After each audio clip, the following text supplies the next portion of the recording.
সরকারি দপ্তরগুলি থেকে শয়ে শয়ে জন্মের ভুয়ো শংসাপত্র ইস্যু করা হচ্ছে বলে অভিযোগ করেছেন বিজেপি মুখপাত্র দেবজিৎ সরকারও।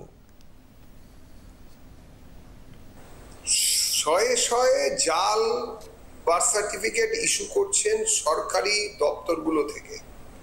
আমরা বলেছি যে একটা নির্দিষ্ট সময়, যে সময়ের পরে আমরা কোনো রকম ভাবে এই যেসব বার্থ সার্টিফিকেট আসছে 24/6/2025 পরে ইস্যু করা বার্থ সার্টিফিকেট, যেটা প্রায় কেজি দরে ইস্যু হচ্ছে, যেটাতে নিয়ম মানা হচ্ছে না, রেজিস্টার অফ ডেথ অ্যান্ড বার্থের যে রেজিস্ট্রার হবেন তার সই ছাড়া বিভিন্ন জায়গার সিওমইজ বিওমইজদের ইস্যু করা বার্থ অ্যান্ড ডেথ সার্টিফিকেট নিয়ে বার্থ সার্টিফিকেট নিয়ে এরা নির্বাচন কমিশনের সামনে যাচ্ছেন।